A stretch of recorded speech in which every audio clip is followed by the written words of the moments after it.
After a horrible weekend in Canada, the Rangers have already made 2 trades ahead of the trade deadline. Does that mean they're buyers or sellers? We'll talk about all that and more on this episode of Locked On Rangers. Let's get into it. You are Locked On Rangers, your daily Texas Rangers podcast. Part of the Locked On Podcast Network, your team every day.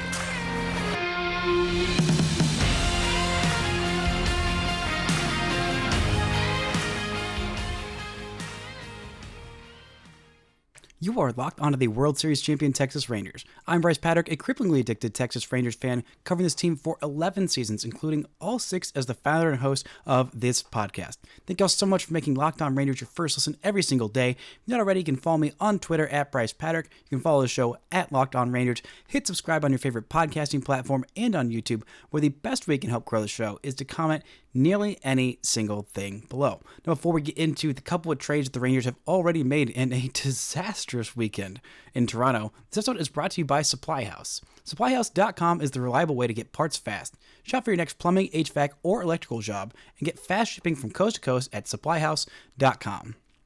Now, the Rangers have already made a couple of trades ahead of this deadline, acquiring the Tigers catcher Carson Kelly. They gave up prospects Liam Hicks and Tyler Owens. Liam Hicks is a 25-year-old catching prospect who very much on base first, decent defensive catcher. Not anybody that was in my top 30 prospects. He was maybe would have been, if I went all the way to 50, I think he would have been somewhere in the 35, 40-ish range. A little bit on the older side. Not a whole lot of power. Really not much of any power in that bat, but decent org guy. But the Rangers needed some help offensively, and Carson Kelly can provide that this year, at least as the Rangers' backup catcher, giving Jonah Heim some more days off his feet while being able to put a catcher behind the dish that is not an offensive absolute zero like they have gotten out of Andrew Knizner this year. I mean, a 394 OPS is just about as bad as I've seen from a semi-regular big leaguer. And Kelly this year has had a good year offensively. His 716 OPS is right around league average. 7 home runs this year. Decent walk numbers, decent strikeout numbers. A very good defensive catcher as well. Not as much with the framing, which I think Bobby Wilson can definitely help with that. But in terms of throwing out runners, which is not something the Rangers catchers have done well this year, he is one of the better run prevention catchers in baseball. His blocks above average are also fantastic as well. So that is kind of the value that Carson Kelly is bringing. He can also hit right-handed pitchers better this year than he has against left-handed pitchers. You might remember the Rangers just stunk against lefty pitchers for the first couple of months of this year, and then since June 1st, it has turned the other way around in that they can't hit righties, which is a bigger problem. And so they bring in Carson Kelly, hoping that giving Jonah Heim some more days off, or at least half days, where he's just DHing, can maybe get that bat going, be a little bit less draining on him, and get something out of the catcher spot, the backup catcher spot offensively. It's obviously not, an impact bat. They're not trading for a Juan Soto or something like that, but it gives them just a little bit of something to get some kind of marginal improvement and don't give up very much at all. I think that's a good trade. It is something that the Rangers needed to improve, an area that they addressed, and did so without having to sacrifice too much, really much of anything in terms of the long-term focus of this team. I'm not sure what it means for Knizner. I wouldn't be surprised if he ends up getting DFA'd when the Rangers need to start making some more 40-man roster spots, but this is a decent trade. I think it's a good upgrade. And the other trade the Rangers made, one that I kind of saw coming, you might think that, because the Rangers got swept this weekend, it means that they're sellers. That is not the case. Michael Lorenzen has been traded to the Kansas City Royals for left-handed pitcher Walter Pennington. This was not the best weekend for Lorenzen, not his best start by any means, but what he did in his final outing as a Ranger was so impressive, so selfless, and had me honestly stunned. After getting just battered around on Saturday, just eaten alive by the Toronto Blue Jays lineup. A Toronto Blue Jays team that was in the middle of selling off. They traded away 3 players during this weekend series, and the Rangers lost all 3 games to a team that was actively selling. Not great. Really not what you're looking for by any means. But after just getting 2 outs in that game on Saturday and giving up 5 hits, 4 runs, just knocked around, the Rangers depleted all of their long relief options in Jose Urena and Dane Dunning. Each of them threw 3 or more innings. 3 innings from Dane Dunning, 4 1/3 from Urena. And then, on Sunday, absolute disaster strikes in John Gray leaving the game with a groin injury on the final warm-up pitch that he threw. Just incredibly horrible luck. They didn't get a single pitch out of John Gray in this game, and so it was a bullpen day, the day after depleting your 2 long relief options that probably wouldn't be available for another 2-3 days. That's not ideal. But the Rangers got 2 1/3 innings out of Jonathan Hernandez. The fact that he was able to get that much coming in out of nowhere, honestly, hat tip to Hernandez, even though he did give up 5 runs. Not great. But getting that kind of length out of him was huge. Getting Jacob Latz to come in there and finish off through the 4th inning was huge. And then Michael Lorenzen coming in relief the day after his start to get you 4 innings of 1-run ball to give you a chance to get back in this game, which the Rangers did late on against a bad Toronto Blue Jays bullpen that was getting worse actively by the weekend. They got back into it. And having Lorenzen come out there and throw those 4 innings of work the day after his start, I mean, that's heroic stuff. That is elite teammate stuff. That is not something I have ever seen. But it's what the Rangers needed. And it's what they got. That's who Michael Lorenzen is. He is a guy who is a selfless teammate, who will go out there and do whatever the Rangers need from him, whoever his team is. Now it's Kansas City. Needs from him. That's huge. And Lorenzen ended up being the odd man out in this rotation. It seems like Tyler Mahle is going to be ready fairly soon. I'm anticipating he has 1 more rehab start, probably tomorrow, I'm thinking. That is my estimation. He threw 4 innings and 55 pitches in his last rehab start for Frisco. If he's on that normal rest kind of pace that he has been for the last couple, it'll be July 30th in Round Rock against Sugarland. Probably 65 to 70 pitches. And then his next time through the rotation would be August 4th, where he'd be at 80, 85 pitches, I'm thinking. Maybe more than that, maybe less. Not entirely sure. Depends on how that start goes. But if he's at 80 to 85 pitches on August 4th, that might be the time that he comes up to the big leagues. That would be a key series against the Houston Astros. It would be a difficult way to start your season, but Mahle's just about ready. Don't know the exact timeline on Jacob deGrom, but with Lorenzen, since his stuff probably wouldn't play up as much in the bullpen, I think this was the logical odd man out. Now, Lorenzen's season has not been amazing, but it has been exactly what the Rangers needed. Getting 101 2/3 innings out of him with a 3.81 ERA. He has been above league average. He has given them length. He has given them depth. He was healthy when the rest of this rotation was on its deathbed, metaphorically speaking. I mean, the amount of injuries that ravaged this rotation, kind of forget about that, of having Eovaldi and Gray and Dunning and Scherzer and Mahle and everybody, and Bradford as well, hurt. But Lorenzen kept making those starts, kept showing up to the ballpark every day, and at times provided some real length in his starts to kind of save this pen that had been overtaxed because there have been so many starters on the IL. So the guys that were starting in those games were not able to provide the length that you would expect and you would hope for. Lorenzen's outings were sometimes maddening, sometimes frustrating, but he was the Rangers, at this point, number 5 starter. And if you have a number 5 starter with an ERA south of 4, that's giving you 5 to 6 innings pretty much every time out there and For the most part, Saturday was not the case, but for the most part, giving you a chance to win games, that's absolutely all you can ask for. That's what Lorenzen provided. That is what the Rangers needed. And getting him right before the start of this season, when it seemed like they definitely needed some more depth in the first half and could not survive any kind of injuries to the starting rotation, and ended up surviving many injuries to the first half starting rotation. I mean, hats off to Lorenzen for the job that he did. Coming up, we're going to talk about the guy who the Rangers got back in that trade, and what else is left to do at this trade deadline. And does it possibly make more sense for the Rangers to be full-on sellers? Talk about all that and more right after this from our sponsors. This show is brought to you by Stitch Fix. You know that instant confidence boost you get from an outfit that makes you look really good? That's what I got with Stitch Fix.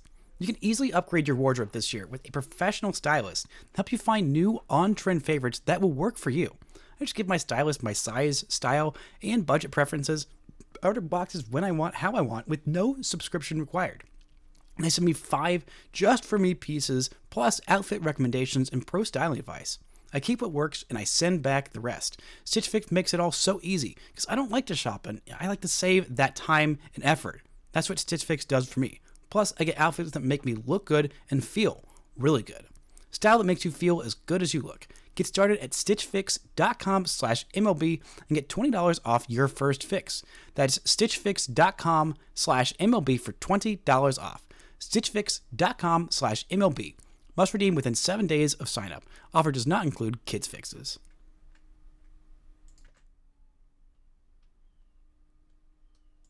Now, the return the Rangers got for Michael Lorenzen is left-handed pitcher Walter Pennington. He is a 26-year-old reliever from the Kansas City Royals. He was drafted out of the Colorado School of Mines. He has made the big leagues this year, pitching in one game, getting 2 outs, one of them a ground out, one of them a strikeout.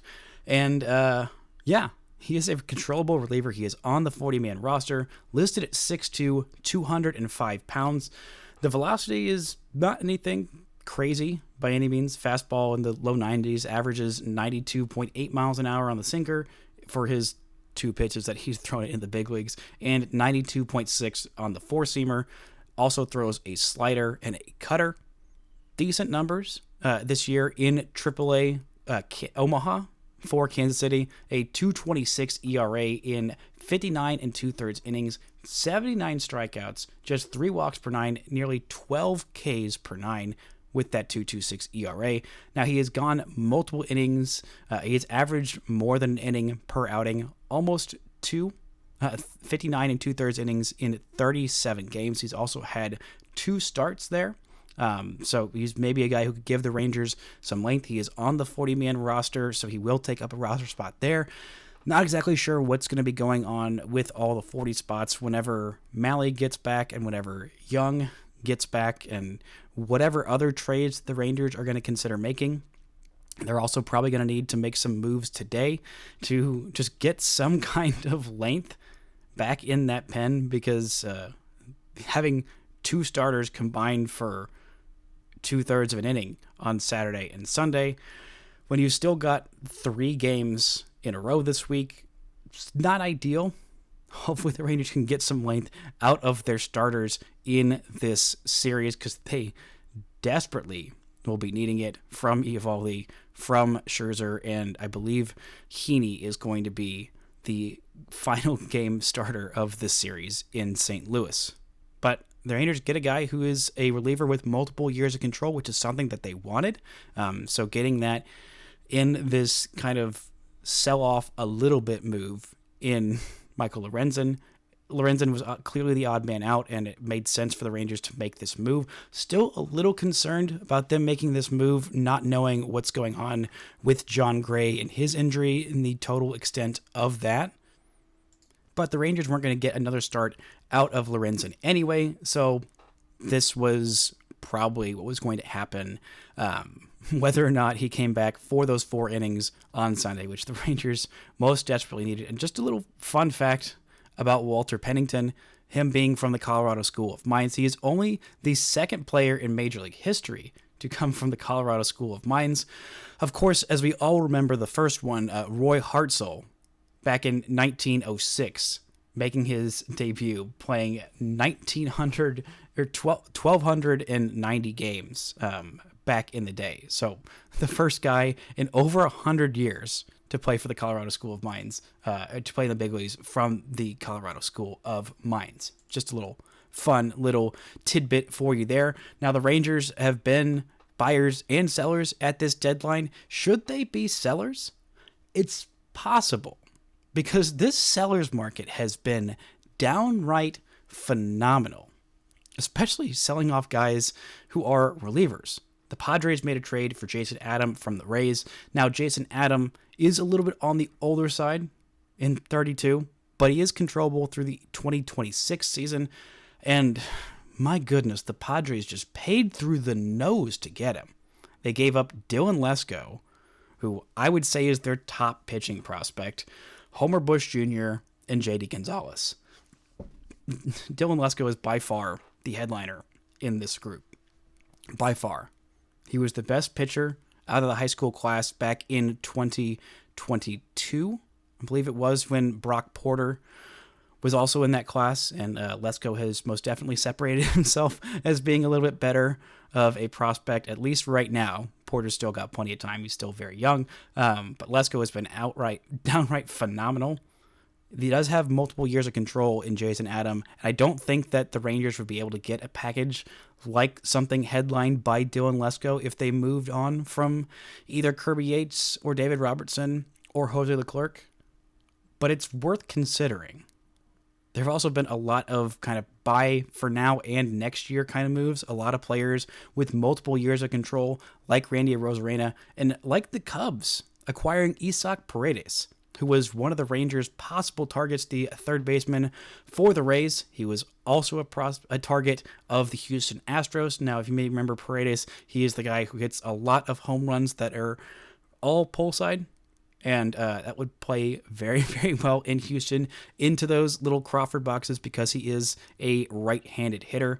The Rays gave up Paredes, and they got in return Christopher Morel, who is a fringe big league third baseman. He's kind of a quad A guy right now, but he's got some good potential. He is 25 years old, still 2 years away from reaching arbitration. Not having the best year this year, hitting 1 point below 200, but 18 home runs. A guy who's definitely got some upside. He also got a couple of other prospects in this deal. I'm sure the Rays are very happy with that. Yandy Diaz is still on the market, but some other guys who have been traded that are off the board. Jesse Winker, who is a lefty who mashes righties, who is going to be a free agent after this year. I would have really liked the Rangers to have kicked tires on him, but alas, that's not happening. Danny Jansen, catcher from Toronto, is heading to Boston. Jazz Chisholm is heading to New York with the Yankees. He is actually already there. I think that's an interesting move for the Yankees. And in terms of fit, well, I'm a little worried about Jazz and how he fits with the New York Yankees and their whole vibe. Him wearing number 13 makes me cautious that he might have a similar stint there as my large adult son, Joey Gallo, did, in that he was a talented player with some personality who got absolutely just treated horribly by the New York fan base and media. I'm a little worried about Jazz there, but Nate Pearson, a right-handed reliever, also on the move. Ryan Stanek, Zach Eflin, Yimi Garcia, and James Paxton. It is very much a seller's market.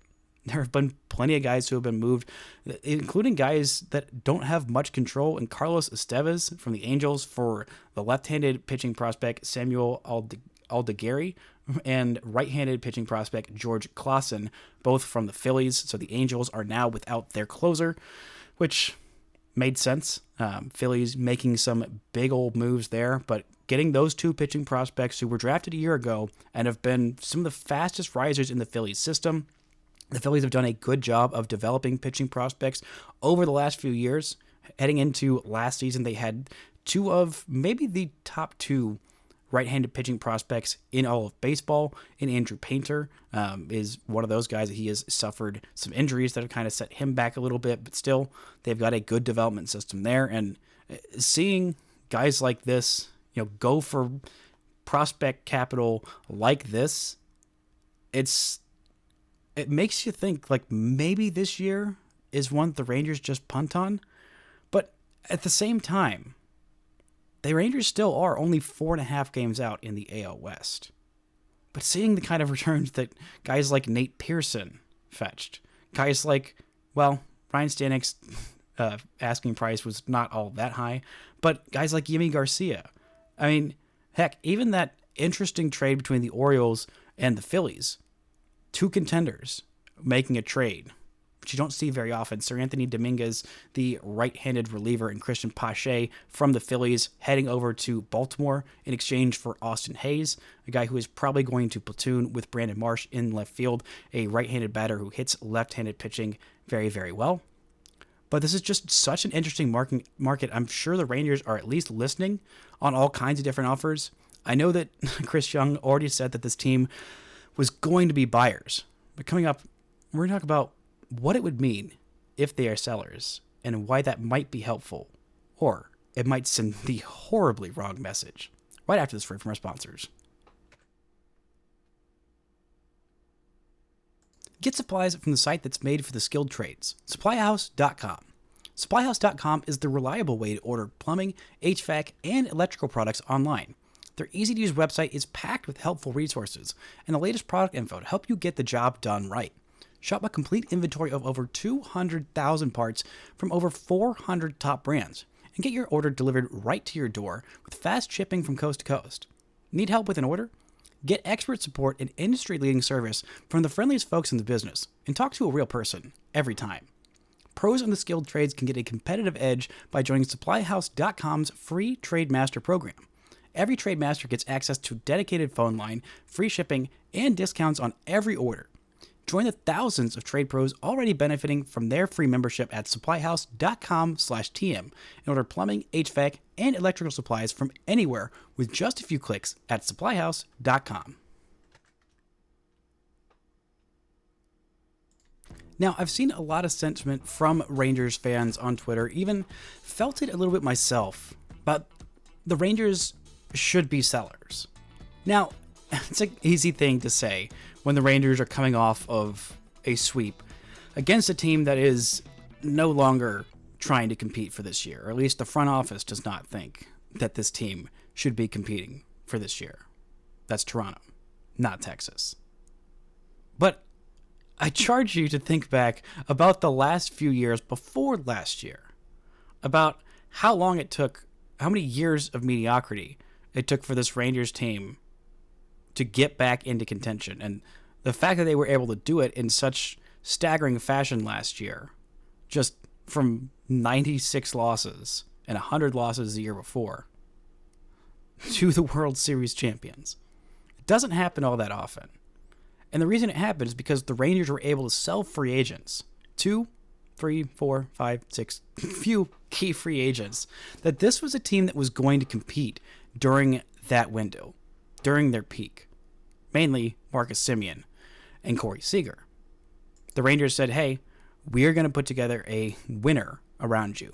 You're not just going to be here to be mediocre. And that's what sold them. Same with DeGrom. Same with Eovaldi. Heck, same with trading for Max Scherzer. They said, hey, you are going to be on a contending team. He had to be convinced to waive his no trade clause to come here, which he said he wouldn't, to go somewhere else this year, because he is sure that this team is going to compete. And they only have so many more years of peak Marcus Semien and peak Corey Seager. Thankfully, Semien has been on a heater as of late. Seager, the Rangers need to get on a Corey Seager-like level of heater this year, and they need Josh Young back, who has played in 3 games for Frisco and been hit by pitches twice in those games, which have some words for the Tulsa Drillers. But back to that note, the Rangers cannot afford to punt a window of contention year with peak Semien and Seager. This is Corey Seager's age 30 season. This is Marcus Semien's age 33 season.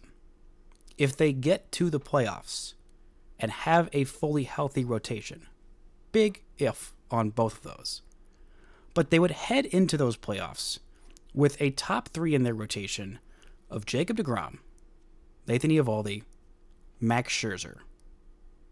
Maybe number 4 is Tyler Mahle. That is a rotation that can go up with quite literally anyone in Major League Baseball. Anyone. Even the Mariners rotation, which I think is the best in baseball. But if the Rangers rotation is fully healthy, Jacob deGrom is the best pitcher on the planet when healthy. Nathan Eovaldi is one of the best postseason pitchers we have ever seen. Max Scherzer, one of the best pitchers of his generation, one of the best pitchers the game has ever seen. Oh, and your number 4 starter is Tyler Mahle, a pretty darn good Major League pitcher. Not to mention this bullpen of Kirby Yates, who has been downright fantastic, Jose Leclerc. Then you have Jonathan Hernandez, who is maybe not going to be on the roster at that point. Jose Leclerc, who we've seen be phenomenal in the postseason. And Josh Sborz, who just last year was untouchable in the postseason. And Leclerc and Sborz are your 7th, 6th inning guys. You have 4 legitimately phenomenal top-end back-end rotation guy or back-end bullpen guys. Not to mention 3 phenomenal top-end rotation starters. That's even if Jacob deGrom does not pitch at all this year. Having a top 3 in your rotation for a playoff series of Nathan Eovaldi, Max Scherzer, Tyler Mahle, that's really darn good. And even though this lineup has not hit like it did last year, it's full of the exact same guys that just went on an absolute heater last year. This is the best offense in baseball last year. You add back Josh Young to this lineup, plus you get what Josh Smith is doing this year. Plus you get Adolis Garcia and Corey Seager in a playoff atmosphere. We've seen how incredible those guys can be in the biggest moments. You think that this offense can't go on a heater like the bullpen did last year for a month? Why couldn't they? Why couldn't they? It's basically the exact same team, but with a better rotation and a better bullpen. Nobody in Major League Baseball is really that much of a juggernaut this year. The Phillies are the closest to it. They're having a phenomenal season. They have made some good trades at the deadline, but they are a beatable team.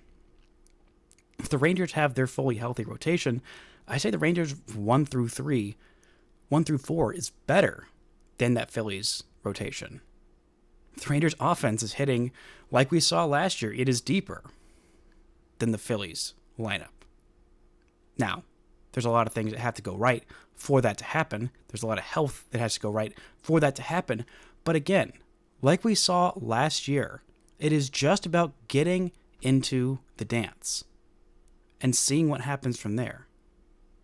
Having Bruce Bochy as your postseason manager gives you that extra something. Having that confidence of just having won the World Series last year gives you that confidence. The road magic from this team in the playoffs last year, undefeated on the road, makes them think, who needs to win the stinking AL West? We can just scrap in there as a wildcard team. Or even if we win the AL West and we have the 3rd best record among division winners, oh no, we have to play in that wildcard round. You see how good this team played in the wildcard round last year? Right after that demoralizing end of the season, losing the division on the last day, flying all the way from Seattle to Tampa. This is a team that knows what it can be in the postseason, has known all year long how good they truly should be. And granted, hasn't quite lived up to that. They know they've got that in them. They know that that is something that they can do if they get to the postseason.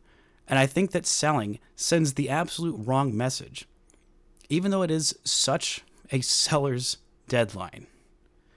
I mean, the kind of packages that I'm sure are being put together for Kirby Yates, who people forget has been pretty much the best reliever in all of baseball this season. The best. And David Robertson, who has been phenomenal. And Nathan Eovaldi. You think some team out there with some rotation lack of depth wouldn't want Nathan Eovaldi possibly to be more than just a rental this year. If he gets 156 pitches, 156 innings pitched this year, he gets that vesting option for next year. You think someone didn't watch what he did in the playoffs last year and think, I want him doing that for my team? Every single contender wants these guys. But the Rangers have them. And they have an offense that is capable of being fantastic. As Nathaniel Lowe said this weekend, we can't suck forever. I hope he's right. I hope this is a start of a turn corner for this team because they need it.